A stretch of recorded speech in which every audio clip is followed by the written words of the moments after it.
తాకట్లో ఉన్న మీ బంగారాన్ని విడిపించి ఆ రోజు ఆన్లైన్ రేటుకి కొంటాం. Sharma gold company.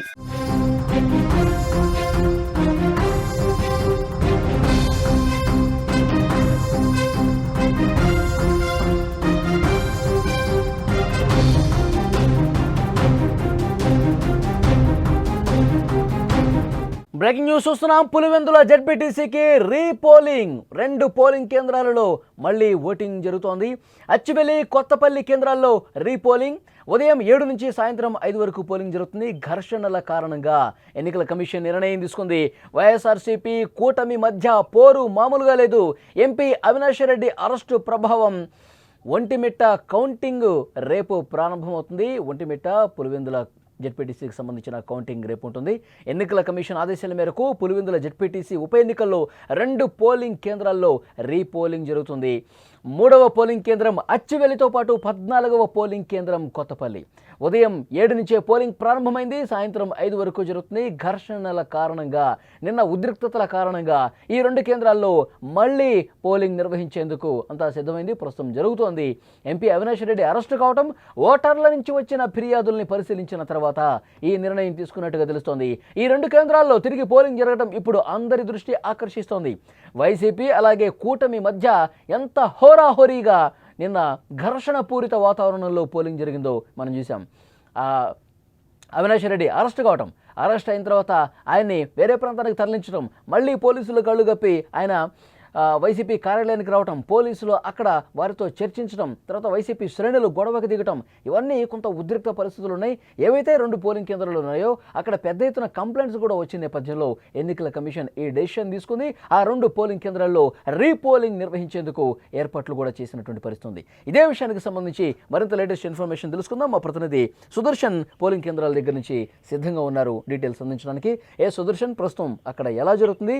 ఎన్నికల కమిషన్ ప్రధానంగా తీసుకున్నటువంటి కారణాలు ఏంటి మళ్ళీ రీపోలింగ్ చేయడానికి? నిన్న జరిగినటువంటి గొడవలే ఈ రోజు రీపోలింగ్ కు కారణంగా కనిపిస్తుంది. నిన్న అర్ధరాత్రి 2 గంటల సమయంలో అనూహ్యంగా ఎన్నికల కమిషన్ నిర్ణయం తీసుకుంది. నిన్న సాయంత్రం వరకు కూడా ప్రశాంత వాతావరణంలో ఎన్నికలు జరిగాయి. అక్కడ ఎలాంటి ఇబ్బంది ఎన్నికల ప్రక్రియకు జరగలేదు. గొడవలన్నీ కూడా పోలింగ్ బూతులు బయట దూరంగా జరిగాయి కాబట్టి వాటి వల్ల ఎలక్షన్ ప్రక్రియ ప్రభావితం కాలేదంటూ అధికారులు కూడా చెప్పుకుంటూ వచ్చారు. అయితే అందిన ఫిర్యాదుల నేపథ్యంలో నిన్న వైసీపీ నాయకులందరూ కూడా అక్కడ ఈసీ కార్యాలయం దగ్గర విజయవాడలో ఆందోళన దిగిన నేపథ్యంలో ఇక్కడి నుంచి రిపోర్టు తెప్పించుకున్నటువంటి ఎన్నికల అధికారులు 2 పోలింగ్ కేంద్రాల్లో రీపోలింగ్ నిర్వహించబోతున్నారు. ఈ రోజు ఉదయం 7 గంటల నుంచి కూడా ప్రారంభమైంది.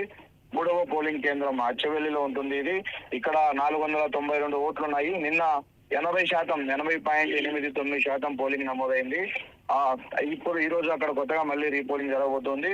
ఇంకా 14వ పోలింగ్ కేంద్రం ఇది అక్కడే పులివెందుల మండలంలోని ఈ కొత్తపల్లి గ్రామంలో ఈ పోలింగ్ బూత్ ఉంటుంది. ఇందులో 1273 ఓట్లు ఉన్నాయి. నిన్న జరిగినటువంటి పోలింగ్ లో 72.19% పోలింగ్ అక్కడ నమోదైంది. అయితే ఈ పోలైనటువంటి నమోదుల్లో పెద్ద ఎత్తున దొంగ ఓట్లు ఉన్నాయి, బయట ప్రాంతాల నుంచి వచ్చి ఓట్లు వేశారు అన్న ఫిర్యాదులు ఎక్కువగా వచ్చాయి. వాటికి సంబంధించినటువంటి కొన్ని ఫోటోలు, వీడియోలు కూడా ఎవిడెన్సెస్ దొరకడంతో ఈసీ ఈ నిర్ణయం తీసుకున్నారు. సుదర్శన్, ఫిర్యాదు చేసింది ఓన్లీ వైసీపీ శ్రేణులేనా లేకపోతే కూటమి శ్రేణులు కూడా ఉన్నాయా?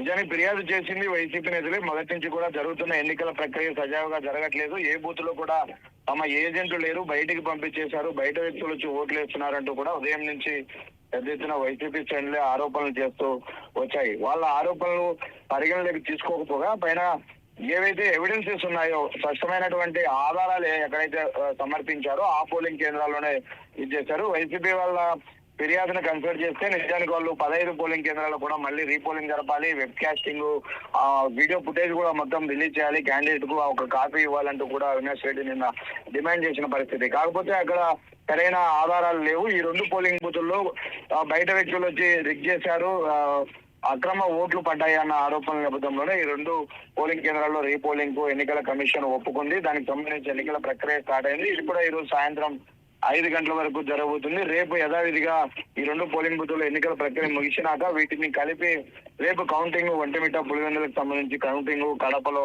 నిర్వహించబోతున్నారు. ఈ రోజు ఉదయం నుంచి కూడా అక్కడ పులివెందుల్లో వర్ష వాతావరణం కనిపిస్తుంది. ఓటర్లు ఇప్పటికేమి పెద్దగా స్పందిస్తున్న పరిస్థితి లేదు. కాబట్టి చూడాలి సాయంత్రం వరకు. అంటే నిన్న జరిగిన ఓటింగ్ శాతం కంటే ఈ రోజు ఎక్కువగా నమోదయ్యే అవకాశం ఉంటుందా ఏందా అన్నది తేలాల్సి ఉంది. ఇక ఇప్పుడు ప్రస్తుతం పోలింగ్ జరుగుతుంది కదా, పోలీసు బలగాలు మోహరించడం కానీ నిన్న జరిగినటువంటి ఆ ఘర్షణ లేకుండా మరిన్ని బలగాలు మోహరించారా? మరిన్ని బలగాలు మోహరించారు. ఎక్కడ ఎలాంటి ఉద్రిక్త పరిస్థితి లేదు. 2 పోలింగ్ కేంద్రాలే కాబట్టి అక్కడ అనుగుణంగా కూడా పోలీసులు తనిఖీ చేస్తున్నారు. 2 పోలింగ్ కేంద్రాల్లో కూడా చాలా ప్రశాంత వాతావరణంలోనే పోలింగ్ ప్రక్రియ ప్రారంభమైంది. అయితే ఓటర్లు ఓటుకు వస్తారా లేకంటే బాయ్కాట్ చేస్తారా అన్నది కూడా కొంత చర్చ జరుగుతుంది. ఎందుకంటే నిన్న జరిగిన ఇష్యూస్ కారణంగా అక్కడ చాలా మంది ఓటర్లు వాటిని వ్యతిరేకిస్తున్నారు. అసలు ఈ ఎన్నికల ప్రక్రియ నిర్వహించడం ఎందుకు ఇట్లా ఏకపక్షంగా చేసుకునేదానికంటూ కూడా వాళ్ళు నిరసన తెలిపారు. వైసీపీ అభ్యర్థి జెడ్పీటీసీ అభ్యర్థి హేమంత్ కుమార్ కూడా స్వయంగా ఓటు వేయడానికి కూడా రాలేదు. అతను పోలీసులు కూడా రిక్వెస్ట్ చేశారు, మీరు వచ్చి మీ ఓటుకు వినియోగించుకోవచ్చని. కానీ ఎన్నికల ప్రక్రియ జరుగుతున్నటువంటి తీరును తను వ్యతిరేకిస్తూ ఎన్నికలను బాయ్కాట్ చేసిన పరిస్థితి. ఈ రోజు మరి అక్కడ ఈ 2 పోలింగ్ కేంద్రాల్లో ఓటర్లు వచ్చి ఓటుకు వినియోగించుకుంటారా లేదా అన్నది కూడా ఇంకొక 1 అవర్ తర్వాత తెలిసే అవకాశం కనిపిస్తుంది. ఓకే సుదర్శన్, మరింత ఇన్ఫర్మేషన్ కోసం మళ్ళీ ఒకసారి మిమ్మల్ని కాంటాక్ట్ అవుతాం. Thank you. అది ఒంటిమిట్ట పులివెందుల జెడ్పీటీసీ ఉప ఎన్నికల కౌంటింగ్ అయితే రేపు జరగబోతుంది. కడప శివార్లలోని మౌలానా ఉర్దూ యూనివర్సిటీలో కౌంటింగ్ ప్రక్రియ నిర్వహించేందుకు ఏర్పాట్లు చేస్తున్నారు. అయితే ఏవైతే ఘర్షణల కారణంగా అక్కడ ఉన్నటువంటి ఓటర్ల ఫిర్యాదుల కారణంగా 2 కేంద్రాల్లో రీపోలింగ్ చేస్తా ఉన్నారు. ప్రస్తుతం పోలింగ్ ప్రక్రియ ప్రారంభమైంది. అయితే ఆ 2 పోలింగ్ కేంద్రాల్లో ఇంకా పోలింగ్ అనేది వేగం పుంజుకోలేదు. కొంత మందు కూడా కనిపిస్తుంది. ఒకళ్ళిద్దరు అట్లా వస్తూ ఉన్నారు. 1 గంట తర్వాత పెరిగే అవకాశం ఉన్నట్టుగా తెలుస్తుంది. మరి నిన్న అక్కడ పోలింగ్లో పార్టిసిపేట్ చేసిన వాళ్ళు అంతే యాక్టివ్గా ఈరోజు పోలింగ్ కేంద్రాలకు వస్తారా లేదన్నది కూడా చూడాలి. కేవలం 2 పోలింగ్ కేంద్రాల్లోనే అక్కడ ఉన్నటువంటి కొన్ని ఫిర్యాదుల నేపథ్యంలో ఘర్షణ జరిగిన నేపథ్యంలో మళ్ళీ రీపోలింగ్ చేస్తూ ఉన్నారు. మరింత పోలీసు భద్రతా బలగాల మధ్య ఈ పోలింగ్ జరుగుతున్న పరిస్థితి కనిపిస్తోంది.